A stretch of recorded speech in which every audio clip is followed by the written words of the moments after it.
ఇక్కడ దావీదు ఏమంటుడు? కీర్తన గ్రంథం 101వ అధ్యాయము 3వ వచనం ఏమంటుడు? అసహ్యమైన క్రియలు నాకు అసహ్యం, హేయమైన క్రియలు నాకు అసహ్యం కదా. ఏమంటుడు దావీదు? హేయమైన క్రియలు నాకు అసహ్యం అంటుడు దావీదు. అయితే ఈ దావీదుకి ఈ యొక్క గేహాజీకి ఉన్న డిఫరెంట్ అర్థమవుతుందా? ఆయన ఏమంటాడు? ఆ వచనం మళ్ళీ ఒకసారి చదువుతామా? 101:3 నా కన్నుల ఎదుట నేను ఏ దుష్కార్యము ఉంచుకోను. రైట్. ఏమంటాడు? ఏ దుష్కార్యం, చెడ్డ పనులు ఏ ఉంచుకోనంటాడు. కానీ ఇక్కడ ఇక్కడ ఈ గేహాజీ ఏం చేస్తాడు? గేహాజీ ఏం చేస్తాడు? పెట్టుకోడు కదా దుష్కార్యము, ఆయన దగ్గరనే పెట్టుకోడు కదా. కానీ ఇక్కడ దావీదు ఆ దుష్కార్యము నా దగ్గర పెట్టుకోని అంటాడు. ఎన్నో వచనం చదువుతున్నామా? రాజుల గ్రంథంకి వచ్చేసి మళ్ళీ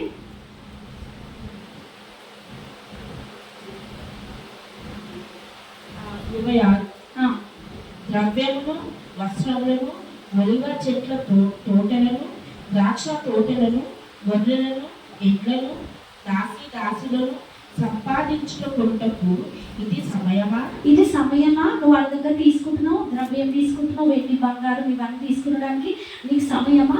పాపమైన బాధ లేక వచ్చింది కదా.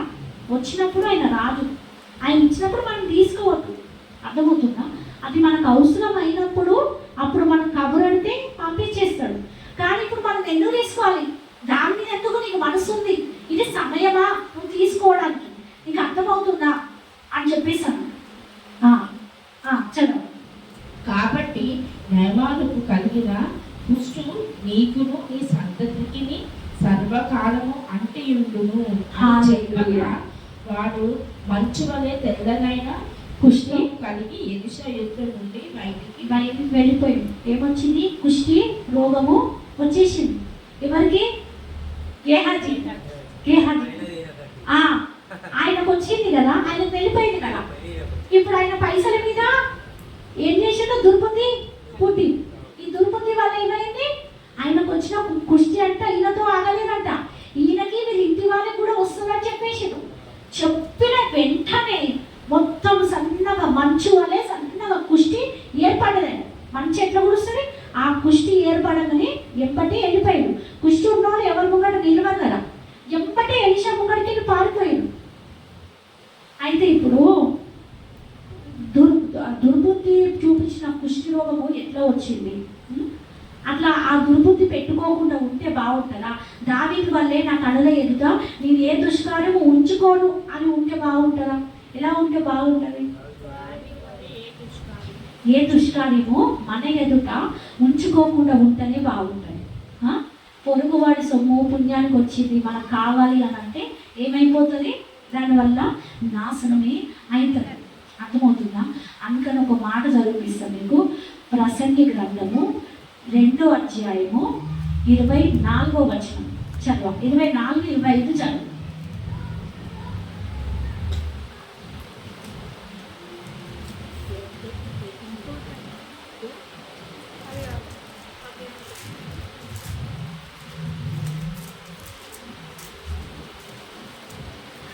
అన్నపానములు పుచ్చుకొనుట కంటే తన కష్టాజీతమును సుఖపడుట కంటే నరునికి మేలుకరమైనదేదియో లేదు. ఏం లేదంట మేలు. అర్థమవుతుందా వాక్యము?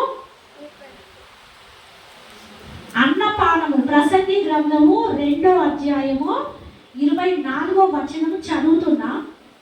అన్నపానములు పుచ్చుకొనుట కంటేను తన కష్టార్జితము చేత సుఖపడుట కంటేను నరునికి మేలుకరణమైనదేదియో లేదు. అబ్బా, అర్థమవుతుందా నాన్న వాక్యము? ఏమంటుండు?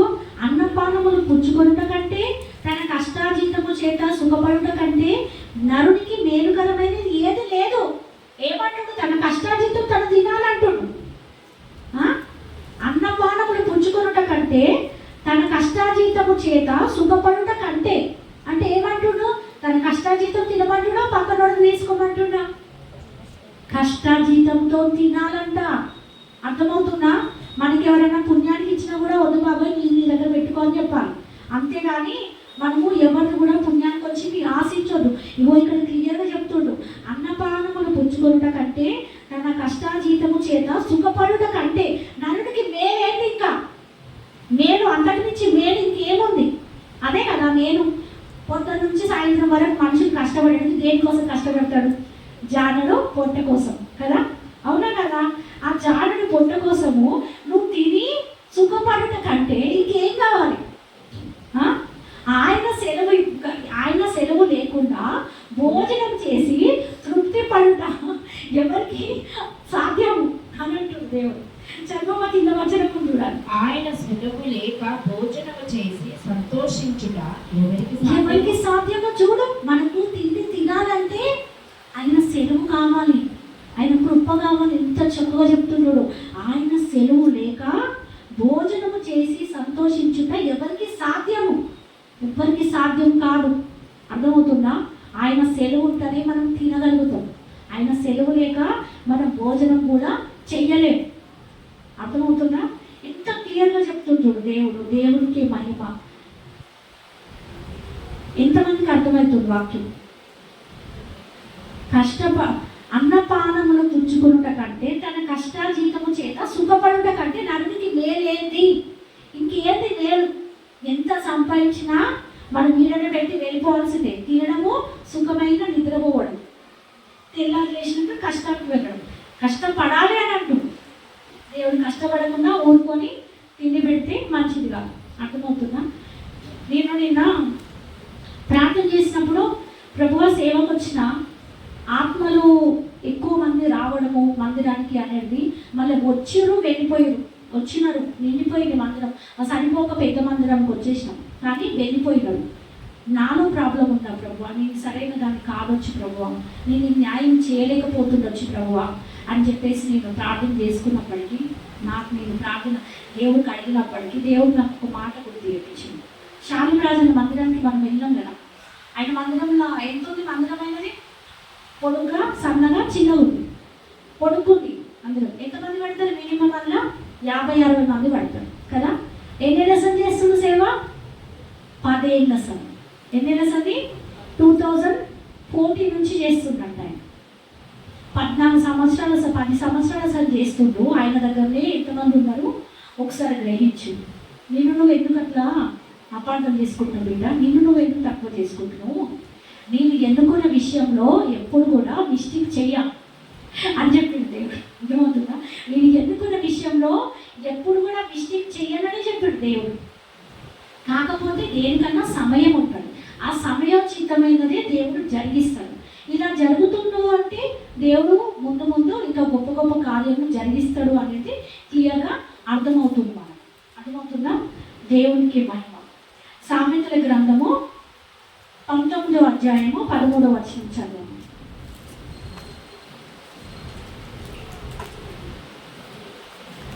వాక్యం అర్థమవుతుందా నాన్న? వాక్యం వినాలి నువ్వు కూడా. అర్థమవుతుందా? ఆయన సెలవు లేకుండా భోజనం చేసి తృప్తి పడువాడు అసాధ్యం అంట. అర్థమవుతుందా? చదువు సామెతల గ్రంథము 9:11.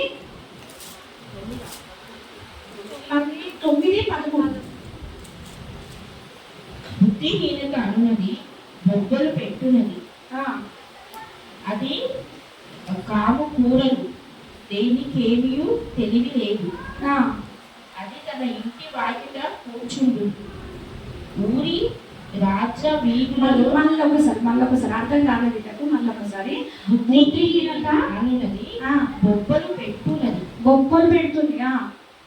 అది కాము కూరలు, కామపురాలు. దానికి ఏమీ తెలియదు. ఏం తెలియదు బుద్ధిహీనతకి. ఆ బుద్ధిహీనతకి ఏం అర్థం కాదు. అది తన ఇంటి వాకిట కూర్చుంటును ఉంటాడు, ఎదురు చూస్తుంటాడు ఎవరు బక్కరగాడు దొరుకుతాడా అని చెప్పేసి. ఏది? బుద్ధిహీనత. ఊరి రాజ వీధులలో పీఠము మీద కూర్చుండు. ఆ దారికి పోపు వారిని చూచి, తమ త్రోవను చక్కగా వెళ్ళు వారిని చూచి, జ్ఞానము లేని వాడా ఇక్కడికి రమ్మని వారిని పిలుచును. ఏం చేస్తున్నట్ట? బుద్ధిహీనత మనుషులకు వెళుతున్న వాళ్ళని చూసి వాళ్ళు వెళ్ళే దారిలో మంచి ఒక స్పాట్ చూసుకొని అక్కడ కూర్చొని పిలుస్తుందంట. జ్ఞానము లేని వాడుగా మీరు చదవా. అది తెలివి లేని వాడొకడు. ఇక్కడ నుంచి జ్ఞానము లేని వాడుగారా ఇక్కడికి రమ్మని వారిని పిలుచును. అది తెలివి లేని వాడొకడు వచ్చుట చూచి ఎవరు వస్తారంట? బుద్ధిహీనత పిలిస్తే తెలివి లేని వాడు. దొంగిలించిన నీళ్లు తీపి. దొంగిలించిన నీళ్ళంతా తీపి అంట. అబ్బా.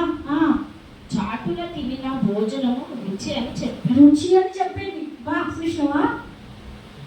అయితే అచ్చట ప్రేతాలున్నారనియు వారి ఇంటికి వెళ్ళువారు పాతాల కూపములో ఉన్నారనియు వారికి ఎంత మాత్రమూ తెలియలేదు. ఎంగిలి చేసిన పదార్థము రుచిగా ఉన్నది, ఎంగిలి చేసిన నీళ్లు రుచిగా ఉన్నాయి అని చెప్పి సంకలు వదుకుంటూ వెళ్ళిపోతారు. కానీ వాళ్ళకి తెలియదంట అది ఏమైపోతారు. మళ్ళీ ఒకసారి చదవమ్మా 17. అది తెలివి లేని వాడొకడు వచ్చుట చూచి దొంగిలించిన నీళ్లు తీపి చాటున తినిన భోజనము రుచి అని చూడు. చాటున తిన్న భోజనము రుచి అంట, దొంగిలించిన నీళ్ళంట తీపి అంట. అయితే అచ్చట ప్రేతాలు ఉన్నారనియు దాని ఇంటికి వెళ్ళువారు కూడా పాతాల కూపంలో ఉన్నారని అట్లాంటి వాళ్ళు ఈ పాతంలో కూపంలో ఉన్నారు అనియు అంటే దీనికి అర్థము ఆల్రెడీ ఇట్లాంటి వాళ్ళు పోయారు. ఒక్కొక్కరి నుంచి గుట్టలో వేసుకుంటుంది. ఏంది? బుద్ధిహీనత కూర్చుంటారు. అపవాది బుద్ధిహీనత కూర్చుంటారు. ఆ బుద్ధి లేని పిలుస్తుంటది, రండి రండి రండి అని. ఈ నీళ్లు తాగు, ఎంత రుచిగా. ఆ నీళ్ళు ఎవరిని? ఆల్రెడీ తాగి ఎంగిల్ చేసిన వాళ్ళు. అర్థమవుతుందా? ఆల్రెడీ తాగి ఎంగిల్ చేసిన వాళ్ళు. అది తాగినప్పటికీ ఆ నీళ్ళు రుచిగా ఉన్నాయి అంట. ఆ నీళ్ళు రుచిగా ఉన్నాయి. ఏమున్నాయి? ఆ నీళ్ళు తీపిగా ఉన్నాయి. చాటున తిన్న భోజనమేమో రుచిగా ఉందంట. ఆ నీళ్ళేమో తీపి, చాటున తిన్న భోజనమేమో రుచిగా ఉందంట. అంటే ఏంటి? ఎవ్వరు చూడకుండా చేయాలనుకున్న కార్యాలు ఇవన్నీ. అర్థమవుతుందా? దొంగతనంగా సీక్రెట్గా చేసే పనులంట ఇవన్నీ అంట. అర్థమవుతుందా? అయితే ఆల్రెడీ ఇవన్నీ చెడ్డ పనులు చేసిన వాళ్ళు ఎక్కడ పోయిందంట? ఆ పాతాళ కూపంలో లోపల ఉన్నారంట. ఇక్కడ క్లియర్గా ఉంది చూడు. పాతాళములో కూపములో ఉన్నారనియో అట్లాంటి వారు ఆల్రెడీ ఉన్నారు అక్కడ. వాళ్ళకి ఎంత మాత్రమో తెలియదు. వీళ్ళు కూడా ఆ గుంటలో పైడకు చక్కచక్కా వస్తున్నారు అంటుంది. గట్టిగా చప్పట్లు కొట్టి దేవుని మహిమ పరుస్తాం. ఎంతో గొప్ప దేవుడు చూడు మన దేవుడు. పాపిష్టి వాళ్ళని విడిపించే దేవుడు, పాపపు బంధకాలని తెంపే దేవుడు. అర్థమవుతుందా? ఇటువంటి బుద్ధిహీనత మనల్ని పట్టుకొని మన నుంచి పాపం పని చేపిస్తుందని నమ్ముతారా? అర్థమవుతుందా? ఎట్లా? ఒక ప్లాన్ చేసి అపవాది ప్లాన్ చేసి కడతారు. అర్థమవుతుందా? దేవునికి మహిమ. ఎంతమందికి అర్థమవుతుంది ఈరోజు వాక్యం? అర్థమవుతుందా? ఏం చేయాలి? ఎంగిలి వేసింది తీపిగా ఉంది అని చెప్తుంది. నీళ్ళు అన్నమేమో రుచిగా ఉంది, ఎంగిలి చేసిన అన్నం అని చెప్తుంది. ఎప్పుడు కూడా పరాయి వాళ్ళది మనం ఆశించొద్దు. పరాయిది ఎప్పుడు కూడా మనకు అది ఏదైనా సరే, ఏ విషయమైనా సరే, నువ్వు ఆకలి ఉంది, దప్పి ఉంది, ప్రభువా నా దగ్గర డబ్బులు లేవు, నువ్వు ఇచ్చిన ఈ పొట్టకి తినడానికి నువ్వు ప్రార్థన చేయి. కాకులను పోషించినట్టుగా దేవుడు నిన్ను పోషిస్తాడు. ఆకాశంలో పక్షులు చూడవు, అవి విత్తవు, కోయవు, వాటికంటే మీరు శ్రేష్ఠులు కారా అంటూ వేసేయాలి. మరి ఖచ్చితంగా మనకు ఆహారం పంపిస్తాడు దేవుడు. కానీ మనం ఎట్లుండాలంటే ఆయన యొక్క భయభక్తులతో, విశ్వాసంతో ఆయన మనకు తప్పు ఇప్పుడు ఏమంటా? పాతాళానికి పోదరా? తప్పు చేసి పాతాళానికి పోదరా? అది ఏమంటుంది? క్లియర్గా చెప్తుంది కదా. ఆ నీళ్ళు తాగిన వారు ఎంగిలి చేసిన నీళ్ళు తీపి, భోజనం చేసిన పదార్థము ఆల్రెడీ రుచి అంట. మరి అటువంటి పనులు చేసుకుంటుంటే వాళ్ళు ఎక్కడ పోతారంట? పాతాళానికి పోతారంట. పోదాము పాతాళానికి? పోవద్దు కదా. అందుకే ఎప్పుడు కూడా మన జీవితము మంచిగానే ఉంటాం. ఎప్పుడు కూడా పాపిష్టి పనులు అనేది మన దర్దాపున రానియదు. 10 సామెతలు 10 మొదటి నుంచి.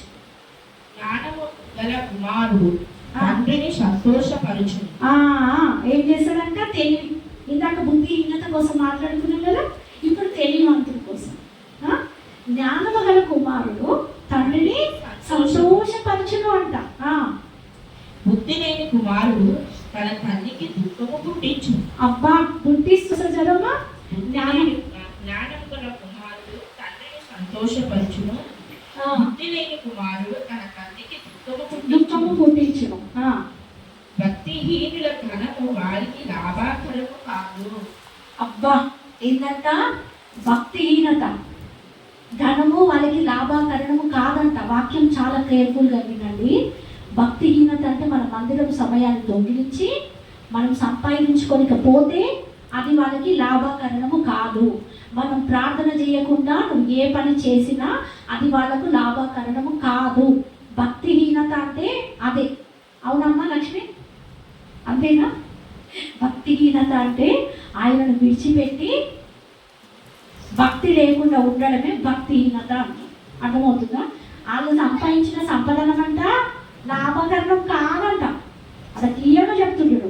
భక్తిహీనుడు ధనము వారికి లాభకరణము కాదు, నీతి మరణము నుండి రక్షించునంట. అబ్బా, చూసినావా? నీతి అంట మరణం నుంచి రక్షిస్తుందంట. అందుకే మనకు ఎంత కష్టం వచ్చినా ఎంత బాధ వచ్చినా కూడా నీతిగా బ్రతకాలి. ఆ నీతి అంతా మరణం నుంచి కాపాడుతుందంట.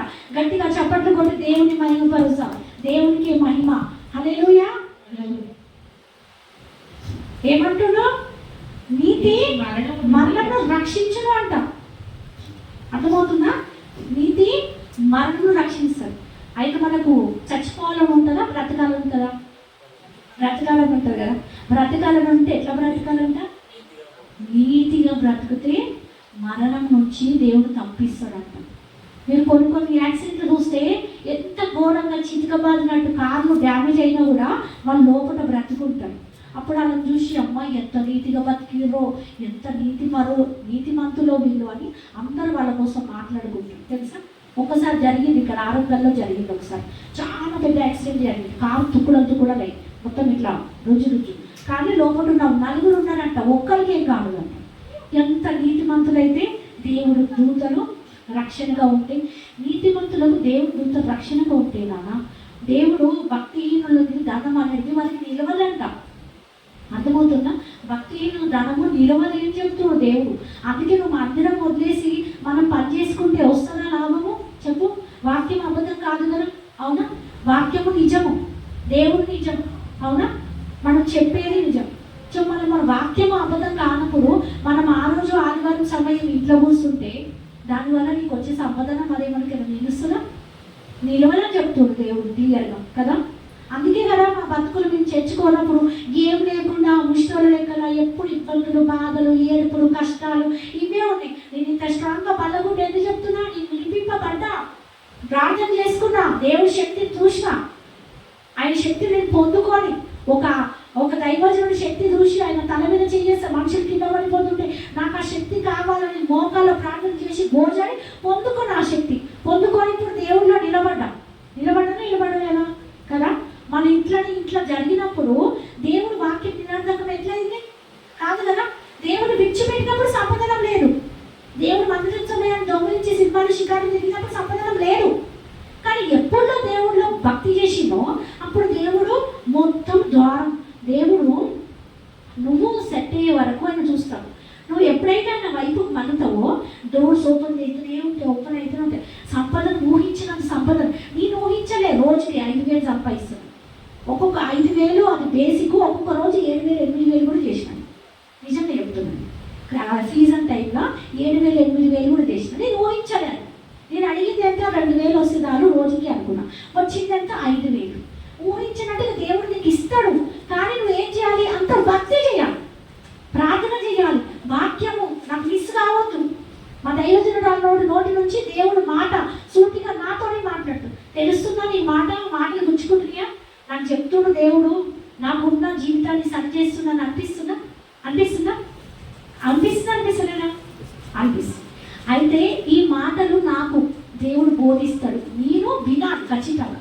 దేవుడు చెప్పే మాటలు నా హృదయంలో నేను నింపుకోవాలి. నా బ్రతుకుని బాగు చేసుకోవాలని తలంపు కలిగి ఆదివారం, శుక్రవారం పరిగెత్తుకొని మనం రావాలి. ఆదివారం రోజు 1,00,000 రూపాయలు ఇస్తానా, ఆ 1,00,000 వద్దురా బాబు, నాకు యేసయ్య కావాలని నువ్వు వచ్చి చూడు, నీ బ్రతుకుడు ఎంత గొప్పగా మారుస్తాడు. ఆల్రెడీ నా బ్రతుకుడు అట్లానే కదా మార్చింది. ఒక వారం వచ్చి ఒక వారం రాకుండా దుమ్మాలు కొడితే బ్రతుకులు మారే. అర్థమవుతున్నా? వాక్యం ఉండాలి, ప్రార్థనలు. వాక్యం అంట 2 అంచెల గల ఖడ్గం అంట. ఏంటి వాక్యం? వాక్యము 2 అంచెల గల ఖడ్గం కాబట్టి మనం ఆ ఖడ్గం చేతిలో పట్టుకొని నువ్వు పొద్దున్న లేచి బయటికి పోతే అపవాది నీ మీద ఎన్ని దాడి వేసినా ఆ ఖడ్గం నీ చేతిలో ఉంటుంది. అది ఇక్కడేసి ఇక్కడ పోతుంది, ఇక్కడేసి ఇక్కడ పోతుంది. అర్థమవుతుందా? అది నీకు గుచ్చుకోదు. వాడు వేసే బాణాలు నేను ఎవరైనా గాయపరిచి మాట్లాడతారా, అది నీ హృదయంలో గుచ్చుకో. తెలుసా? స్ట్రాంగ్గా అంటే స్ట్రాంగ్గా నిలబడతాం. ఎందుకు? ఆ 2 అంచెల గల ఖడ్గం నీ చేతిలో ఉంటుంది కాబట్టి. అర్థమవుతుందా? ప్రార్థన. అవునమ్మా, కత్తి నీ చేతికి వచ్చిందని అన్నవా అంటున్నా? అగో ఆ ప్రార్థన నేర్చుకున్నాక కత్తి నా చేతికి వచ్చింది అక్క, ఇప్పుడు నేను ఏమన్నా వేసేస్తాను, అని జోలికి వస్తుంది. ఎట్లా వేస్తుంది? ప్రార్థనతో. ప్రార్థన చేస్తే దేవుడు ఆ కత్తితో యుద్ధం చేస్తాడు. ఇప్పుడు ఒక నిరీక్షణ ఉంది, నాకు ప్రార్థన వచ్చు, ఒక 10 మందిని కూర్చోబెట్టి ప్రార్థన చేపిస్తుంది. వేరే వాళ్ళ జీవితాలు మారడానికి ఒక కారణంగా నిలబడగలిగింది. ఎట్లా? ప్రార్థన నేర్చుకుంది కాబట్టి కదా. మనం ఈ ప్రార్థన నేర్చుకుంటేనే మనకు విడుదల వస్తుంది. అందుకే మనం ఎట్లుండాలంటే దేవుడి యందు భక్తితో ఉండాలా, భక్తిహీనతగా ఉండాలా? భక్తితో ఉండాలి, రైట్? భక్తిహీనుల ధనం అంటే వారికి లాభకరణము కాదంట నాన్న. ఈ వాక్యము ఒకటి నువ్వు బాగా నీ హృదయంలో గుర్తుపెట్టుకో. భక్తిహీనుల ధనము వారికి లాభకరణము కాదు. ఆదివారం రోజు ఇంటికాడ ఏదైనా పని వచ్చింది, ఆ సేటుగాడ ఉన్నాడు, నాకు ఈ ప్రాబ్లం, నాకు ఆ ప్రాబ్లము అంటే నువ్వు ఆ రోజు పని చేసింది అది నీకు లాభకరణము కాదంట. ఏమవుతుంది? బూడిదలో పోసిన పన్నీర్ లెక్కలు అయిపోతుంది. అందుకే అటువంటి జీవితం మనకు వద్దు. ఎందుకు ఈరోజు నా భర్త ఆదివారం అంటే పరిగెత్తుకొని చర్చికి వెళ్ళిపోతాడు, అది ఇంటికాడ ఉంటే శాపం వస్తుంది, అది నాకు లాభకరం కాదు, నేను నష్టపోతా. ఆ భయము మస్తు ఇట్లా వణుకుంటాడు, టైర్ల గాడుపు నింపుకుంటాడు, కారుకి మొత్తం సాఫ్ సఫాయి చేసుకుంటాడు, రెడీగా ఉండి వెళ్ళిపోతాడు. ఖచ్చితంగా మందిలో మాత్రం దుమ్మగొట్టాడు. అన్న అట్లనే అన్న లైఫ్ మారేది, మేము అట్లనే బాగుపడ్డాం. అందుకే నువ్వు అది తీర్మానం తీసుకో. ఏది ఏమైనా సరే ప్రభు అని ఆదివారం చర్చి చేయను. నాకు ఎంత పని, ఎవరినైనా సరే కాదను, ఎవరినైనా సరే అదే నాకు పని ఉంది, నేను ఖచ్చితంగా చర్చికి వెళ్తాను, నువ్వు నన్ను పెట్టుకోండి. ఇప్పుడు నేను ఆ రోజు చెప్పినా కదా, ఏసేపు సేటుకు భయపడి ఉంటే దేవుడు బ్లెస్సింగ్ చూస్తుండేనా? చూడకపోతుంది కదా. యజమానురాలు ఆయన బలవంతం పెడితే యజమానురాలు కదా, ఇంకా నేను పొరపాటు చేస్తానని అంటుండే. కానీ ఎందుకు తప్పించుకోడు? దేవుడిని చూసి తప్పించుకోడు కదా. మనం కూడా మనకున్న బంధకాలను తెంపుకోవాలంటే మనం ఖచ్చితంగా మందిరానికి రావాలి. మన ఇంటి దగ్గర ఉండి మన బంధకాలు పోవు. భక్తిహీనుల లాభము లాభకరణం కాదు అంటూ వాళ్ళని అనుభవించలేరని క్లియర్గా చెప్తుడు. నీతి అంట ప్రాణం మరణం నుంచి తప్పిస్తుందంట. ఇంత మంచి చెప్తుంటాడు దేవుడు. నీతి మరణం నుంచి రక్షించు. చదవము కింద. యెహోవా నీతిమంతుని ఆకలి గొననీయడు. అబ్బా, గట్టిగా చప్పట్లు కొట్టి దేవుని మహిమపరుద్దాం. అమ్మా, ఎంత గొప్ప దేవుడు చూడు. దేవుడు అంట నీతిమంతునంట ఆకలి కొననీయడంట. అన్న ఎందుకన్నా మనం కష్టపడడం, బాధపడము, ఏం టెన్షన్ వస్తుంది, ఆ పనులు ఎందుకు తీసేస్తాడు, ఏమవుతుంది, మనకున్న కష్టాలు, ఆ సేటుగాడి కాలు తీసి పోమంటే నేను ఎక్కడ పోవాలి, ఇవి ఎందుకన్నా నీకు భయము. ఆకలి కొననీయడానికి దేవుడు సాక్ష్యం ఇస్తుండు కదా. నీతిమంతుని ఆకలి కొననీయని అంటుండు. మనుషులకి ఎందుకన్నా మనం భయపడాలి. అబ్బాబాబాబా, ఎంత గొప్ప దేవుడు నిజంగా. నీతిమంతుని ఆకలి కొననీయడంట. భక్తిహీనుని ఆశ భంగం చేస్తాడంట. ఏమంటాడు? భక్తిహీనుడు మనం ఇంటికాడ ఉండి మనం ఆ పని చేద్దాము, ఈ పని చేద్దాము, అక్కడ పోదాం, ఇక్కడ పోదాం అంటే అది ఏమైందంటే భంగం కలుగుతుందంట. అర్థమవుతుందా? ఆ రోజు నాకు నువ్వు ఫోన్ చేసి నేను ఎత్తలేదంట, నాకేదో రియల్ ఎస్టేట్ పని ఉందమ్మా, నా కోసం ప్రార్థన చేయమని చెప్పేసి నువ్వు తనకి చెప్పినావంట కదా. చెప్పినప్పటికీ అమ్మ మీరు ప్రార్థన చేయండి, నర్సింగ్ అన్న అక్కడ పని మీద పోతాడంట, చర్చ వదిలేసి అంటే ఇక్కడ ఏమనుంది వాక్యము? అదే ఏ పని మీద అయినా సరే, ఏ పని మీద అయినా సరే, కానీ ఆదివారం ఆ పని మీద పోతున్నాం. అట్లా పని మీద పోయేటోళ్ళకి ఏమైందంట, ఏ ఆశ మీదనే కదా పోయినాం, డబ్బులు వస్తాయని ఎంతో కొంత, అవునా కదా. అయితే ఇక్కడ ఏమనుంది? భక్తిహీనుని ఆశ భంగం చేస్తాడంట. ఆయన భంగం చేస్తా అంటే పైసలు రావాలి, ఆయన పోయి కావాలని నేను ఎట్లా ప్రార్థన చేయగలుగుతా? నేను చేసే ప్రార్థన సక్సెస్ అవుతుందా? అవుతుందా లక్ష్మి? అందుకని ఆ బిడ్డ నాకు తెలియక చెప్పిండు ఏమని, అమ్మ ప్రార్థన చేయాలి కొంచెం నర్సింగన్న అక్కడ ఒక అన్నిలో పోతుందంట, ఆదివారం చర్చికి రాడంట.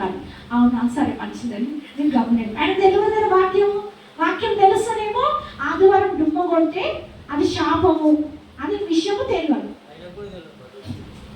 నేను అదే అంటున్నా అదే అంటున్నా వెళ్ళి గుంపులో గోవిందం లెక్కలా గుంపులో గోవిందం లెక్కలా అంతే అంతే అంతే. నేను ఏమంటున్నా వాక్యం చదివితే అన్న నేను ఏమంటున్నా మీరు వాక్యం చదివితే వాక్యం ఏం చెప్తుందో అది గ్రహిస్తారు. ఇగో లక్ష్మి కూడా వెళ్ళింది జేసీఎం చర్చి. వెళ్ళలేదమ్మా? ఎన్ని సంవత్సరాలు వెళ్ళినా? క్రిస్టల్ గారు వాక్యాలు ఏమైనా అర్థమైంది ఏమిటో నీకు? ఏమి అర్థం కాదు. అయితే వెళ్ళినామా వచ్చినామా కాదన్నా. ఆయన కొన్ని ఇంగ్లీష్లో చెప్తాడు, కొన్ని తెలుగులో చెప్తాడు. అది బాగా చదువుకున్న వాళ్ళకి, బైబుల్ జ్ఞానం ఉన్న వాళ్ళకి మాత్రం తప్ప వేరే వాళ్ళకి అర్థం కాదు. నేను వెళ్ళిన 8 సంవత్సరాలు 8 ఏళ్ళు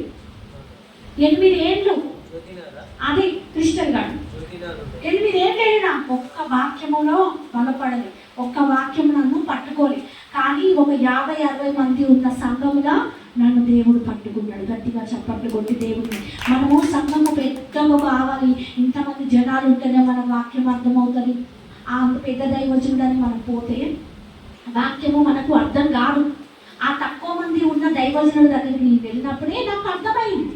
60 మందిని 70 మందిని కూర్చోబెట్టి 60 మంది ఉంటారు అంతే, 70 మంది కూడా లేదు. ఆ 60 మంది 50 మంది ఉన్న మందిరంలోనే వాక్యం చెప్తుంటే ఒక్కొక్కరిని పిలిచి వరుసగా పిలిచి తల మీద చేసి ప్రార్థన చేస్తుంటే అమ్మ నీ ఆయన దురాత్మ ఉంది, నీలో పాపం ఉంది, అది నువ్వు విడిచిపెడితే దేవుడు నీ బ్రతుకు బాగు చేస్తాడు అని చెప్పేసి క్లియర్గా చెప్పాడు. అర్థమవుతుందా? అట్లా పిలుస్తారా పెద్ద పెద్ద దైవజనులు తల మీద చేయబెట్టి ప్రార్థన చేస్తున్నా, నీకున్న సమస్య చెప్తున్నా. నా దైవజనుడు ఏది ఉన్నది ఉన్నట్టుగా చెప్పేస్తుండే.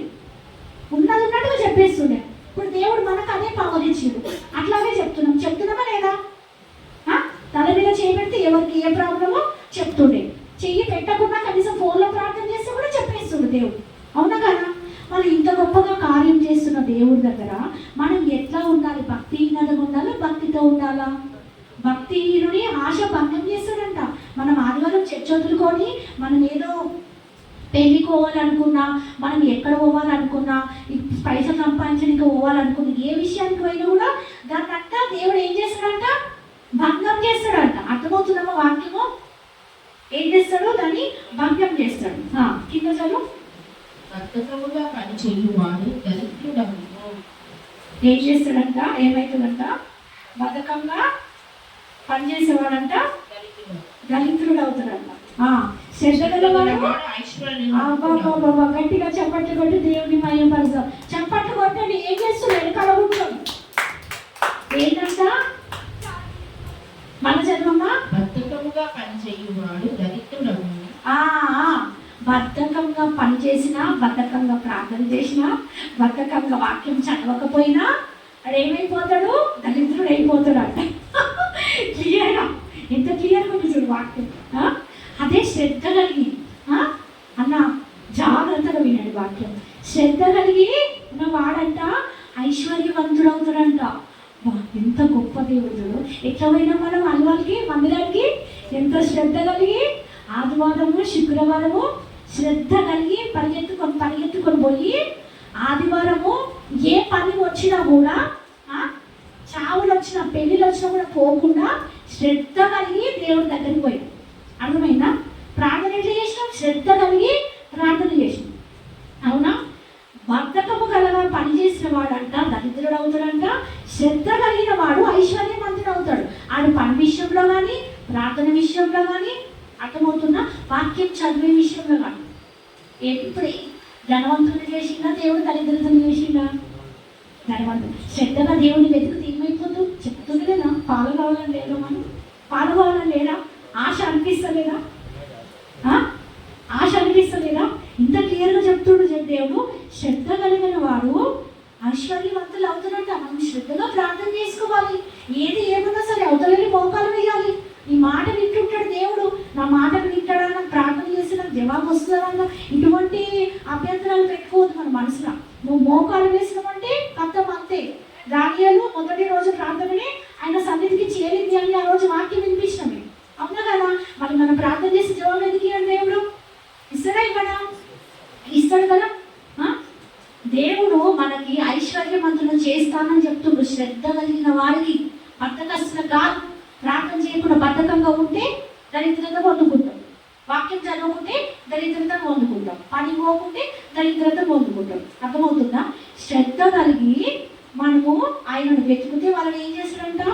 ఐశ్వర్యవంతులుగా చేస్తాడంట. ఐశ్వర్యం కావాలని ఎంతమందికి ఉంది?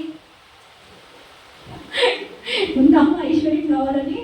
అయితే ఆశ కలిగిన ప్రాణాన్ని దేవుడంట తృప్తిపరుస్తాడంట. అయితే మీరు ఏం చేయాలి? ప్రార్థనలో ఎక్కువ ఉండాలి, వాక్యంలో ఎక్కువ ఉండాలి. అర్థమైందా? దుష్ట సాంకేత్యం చేయద్దు. చర్చికి వెళ్ళకుండా ఇంట్లోనే తిని తాగి మత్తులైన వాళ్ళని ఏమంటారు? నా కన్నుల ఎదుట నేను ఏ దుష్కార్యం ఉంచుకోను అంటాడు. దుష్కార్యం చేసిన వాళ్ళని కూడా ఉంచుకోను అంటాడు, అవునా?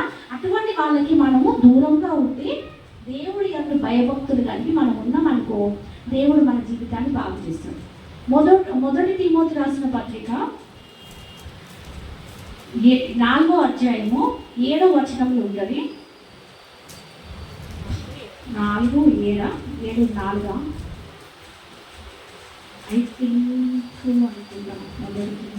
4:7 ఎందుకనగా నీకు మొదటి తిమోతి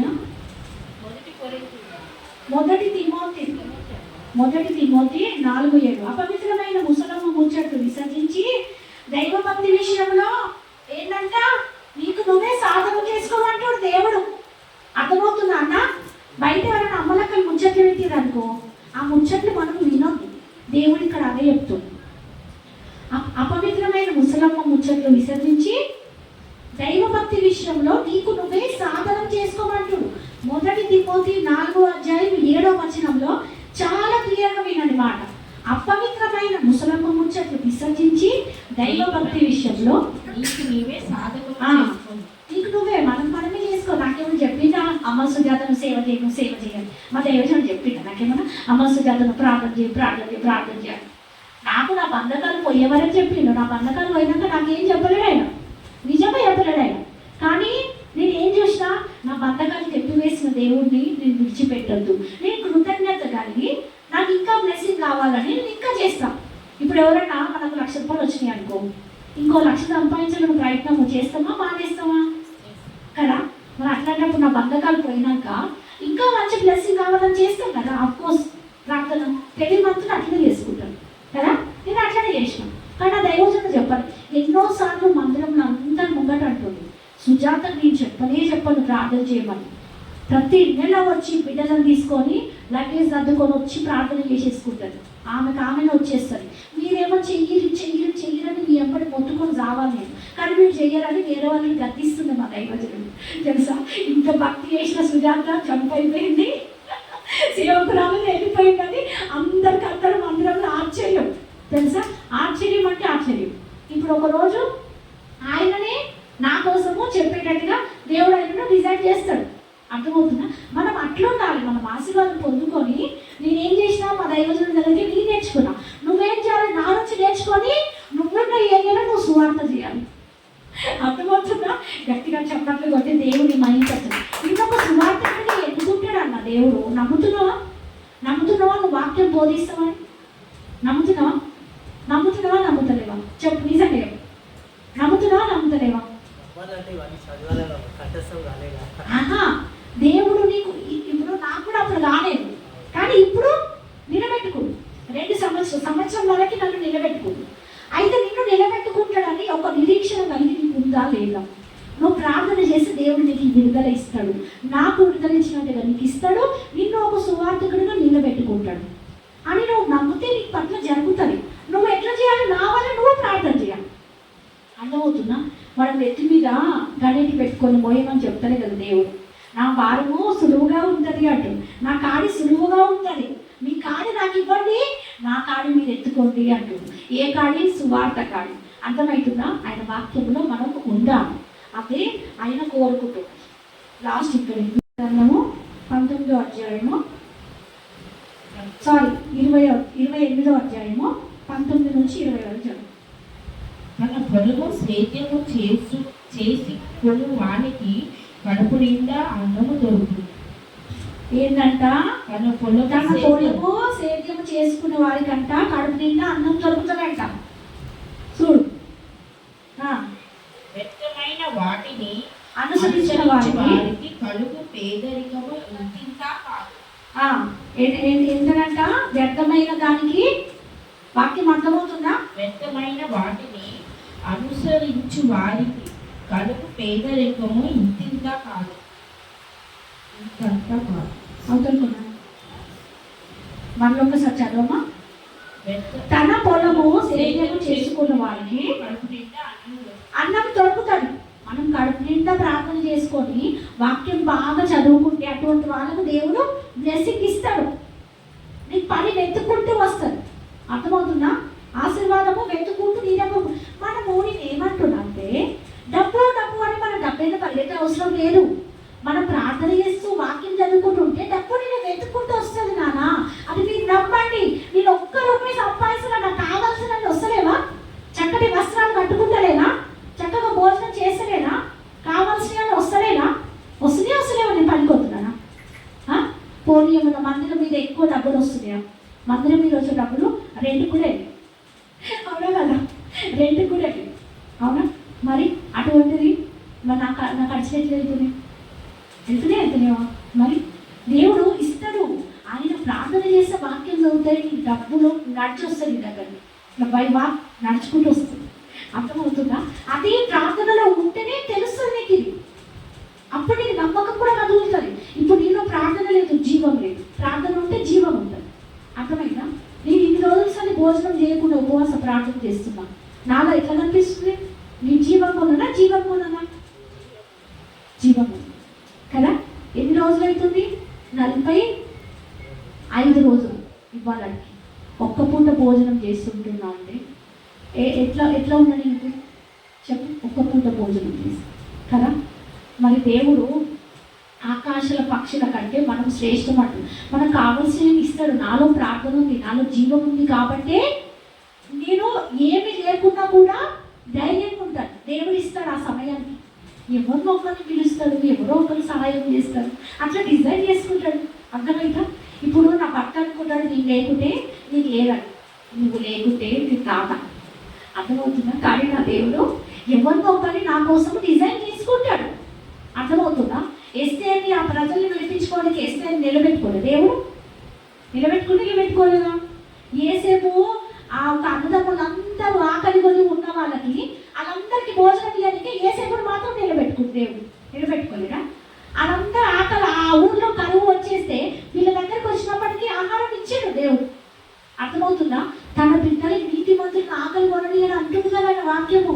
క్లియర్గా ఉంది కదా. ఇంకెందుకు భయపడదు చెప్పు? ఎందుకు భయపడాలి? మనం మనుషులకు కాదు భయపడేది. అర్థమవుతుందా? దేవుడికే భయపడాలి. ఆ ఒక్క మాట గుర్తుపెట్టుకో. ఎంత క్లియర్గా చెప్తుండ్రు. తన పొలము సేద చేసుకున్న వారికంట కడుపు నిండా అన్నం ఉంటుందంట. వ్యర్థమైన వాటిని అనుసరించిన వారికి కలుగు శ్రమ ఇంత అంతా కాదంట. అర్థమవుతున్నా? వ్యర్థమైన దాన్ని అనుసరించుట వాళ్ళకు వచ్చే శ్రమలు ఇంత అంతా కాదంట. అర్థమవుతుందా? ఇప్పుడు మీ ఇంటి మీద ఉంది మాకు ఎన్ని కష్టాలు వాళ్ళకి? పొద్దున్న లేసే పొద్దున్న దాకా కష్టాలు. ఒక బంగారం లేదు, ఒక భర్తీ లేదు, ఏమి తిననీక సరిగా లేవు. ఎప్పుడు చూసినా డిచ్చి కొట్లాడలేదు. అవునా కదా? ఎప్పుడు చూసినా డ్రింకే. వాళ్ళకి అడుగు శ్రమను అంత ఇంతనా? అంత ఇంత కంటే ఎక్కువనే కదా? అవే ఉంటాయి అని చెప్తుడు. అలా చేసిన వాళ్ళకి అవే ఉంటాయి అని దేవుడు క్లియర్గా చెప్తుడు. కింద చదవ. నమ్మకమైన వానికి దీవెనలు అబ్బాబాబా గట్టిగా చెప్పట్లు కొద్ది దేవుని మహిమపరచం. ఏమంటున్నా? నమ్మకమైన వారికంట దీవెనలంట మెండుగా ఉంటాయంట. అర్థమవుతుందా? నువ్వు నమ్ము అంటే అర్థమవుతుందా? నీ ముంగట ఏమీ లేదు కానీ అయినా ఉన్నాయని నువ్వు నమ్ము. ఖచ్చితంగా దేవుడు ఉన్నట్టుగా చేస్తాడు. ఈ మందిరం మనకి ఇవ్వకముందు దేవుడు ఇట్లాంటి వాటి బదులు ఇస్తాడు అని నమ్మి ఇచ్చిందా లేదా? నా భర్త మారక ముందు నా భర్తను మార్చి ఆయన కొరకు నిలబెట్టుకుంటాడు, ఆయననే దేవుడు అని తెలిసేలాగా చేస్తాడని నమ్మినందుకు ఏం చేసిండు? ఇప్పుడు దేవుడు నమ్మేటట్టు చేసిందా లేదా? ఇప్పుడు దేవుడు భక్తి పనులు కావాలి. నా భర్తను ఎట్లా చేసినా ఫస్ట్ అవిశ్వాసిగా ఉంటే ఏసయ్య బూతులు తిడుతుంటే క్యాలెండర్ చింపేసిండు, ఇవన్నీ చేసిండు. అటువంటి వాడు ఏమైందో, దేవుడా నీ వైపుకు మళ్ళించు, నీ కొరకు నడిపించు అని ప్రార్థన చేసి మార్చేసిండు దేవుడు, ఆయన కొరకు నిలబెట్టుకోడు. అవునా? అయిపోయింది కదా. ఇప్పుడు నెక్స్ట్ ఏం కావాలి? దేవుడు ఏసయ్య తెలుసుకున్నాడు, అదంతతో ఆగిపోయింది. అలా కాదు, సేవ కోసం రావాలి. నా ఏసయ్య కోసము నా ప్రాణాత్మ దేహమును సమర్పించుకుంటాను.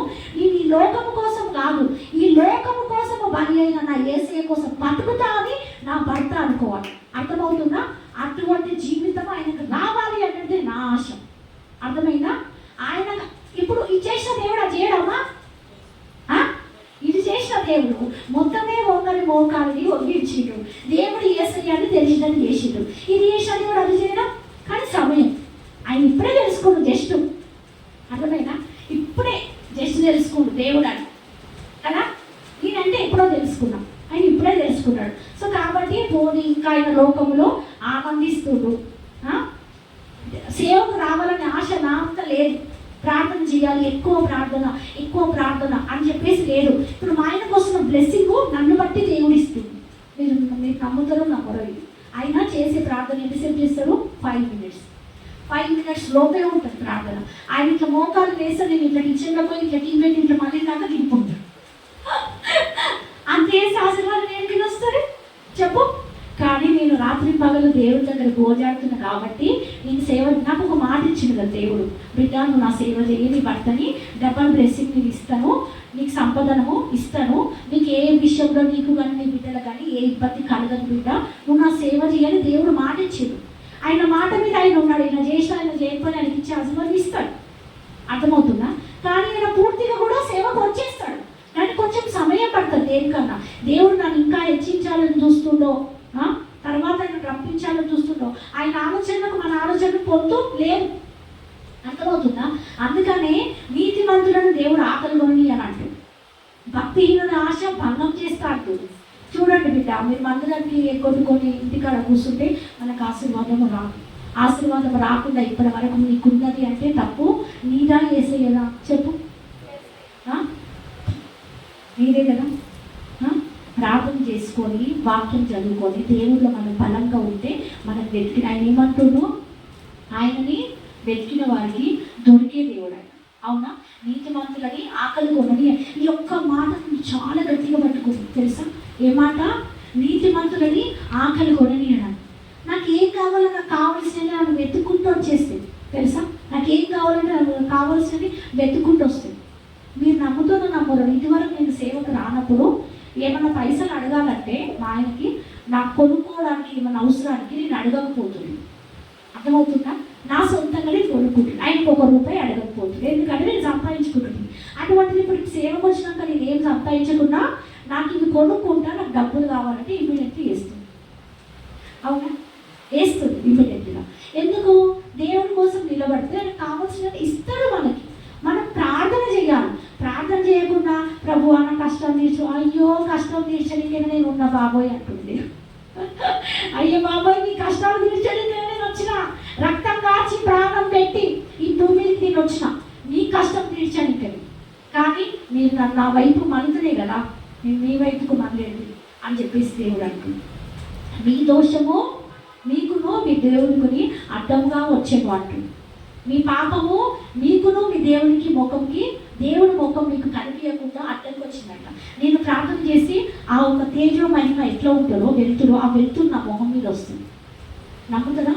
ఆ ఫోకస్ లైట్ ముఖం మీద వెళ్తే ఎట్లుంటుంది? జిప్పు అని అట్లా వస్తుంది అట్లా వస్తుంది నా ముఖం మీద. నాకు వచ్చినప్పుడు గట్టిగా ఇట్లా మూసేసుకుంటుంది. అర్థమవుతుందా?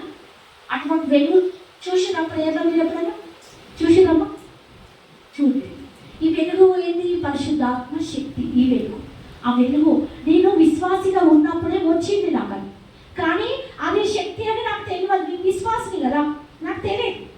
అయ్యో మా దైవజనికి అయ్యో బ్రదర్ నేను పాస్టర్ ప్రేమ బ్రదర్ బ్రదర్ నాకు పెద్ద బెనిఫిట్లు వచ్చింది, కళ్ళు గట్టిగా మూసుకున్నా, నాకు ఇదంతా గుంజింది, నాకు దెబ్బ తగిలింది కదా, ఇదంతా గుంజింది, కళ్ళు బాగా గట్టి మూసుకున్న బ్రదర్, నాకు బాగా గుంజుతుంది, నాకు ఏమైనా ప్రాబ్లం అవుతుందా, మళ్ళీ ప్రార్థన చేస్తే మళ్ళీ ఉంచుకుంటుందా, నాకు ఇంకెక్కువ వెళ్తురు వస్తుందా, నాకు ఇదంతా నొప్పి అవుతుంది బ్రదర్, నేను తట్టుకోలేకపోతున్నా. ఏంటి దేవుడి శక్తి అంటే, ఏం కాదమ్మా, దేవుడు ఆత్మకి తాకింది, ఏం కాదు, ఏం భయపడకు అని అన్నాడు. అర్థమవుతున్నా? ఆ వెలుగు మన మీద కుమ్మరించి దేవుడు ఏమంటాడు, చీకటిగా ఉన్న వాళ్ళని వెలుగుగా మారుస్తాను అంటాడు, వంకరగా ఉన్న వాళ్ళని చక్కగా చేస్తా అంటాడు. మనం ప్రార్థన చేసుకుంటేనే మన బంధకాలు పోతాయి. మనం ఎన్ని రోజులు ఇట్లనే ఉంటాం చెప్పు? ఆయన ఏమంటాడు, భక్తిహీనుల ఆశ భంగం చేస్తా అంటాడు. అవునా? నీతిమంతుడిని ఆకలి కొలని అని అంటాడు. అవునా? మరి అట్లాంటప్పుడు భక్తిహీనతగా ఉండి మన ఆశను భంగం చేసుకుందామా, నీతిగా బ్రతికి మనం ఆకలి కొనలేకుండా ఉందామా? ఏది బాగుంది చెప్పండి? ఆకలి కొనలేకుండా ఉందాం. అవునా? తీర్మానం తీసుకుంటున్నాం. ఈరోజు ప్రాణం పోయిన ఆదివారం రోజు చర్చి బంద్ చేయరు. ఏడ ఉన్నా ఎట్లా ఉన్నా ఖచ్చితంగా నేను మందిరంలో మారిపోతా. ఆ రోజు ఆదివారం నా జీవితం. ఎన్ని రోజులు మన జీవితాలు ఇలాగే చెప్పు? ఎన్ని రోజులు మన బాధలు తీరాలి కదా? ఇవి పోవాలి అని అంటే మనం బలంగా ప్రార్థన చేయాలి. మనం బలంగా ప్రార్థన చేస్తేనే కదా పోతే కదా.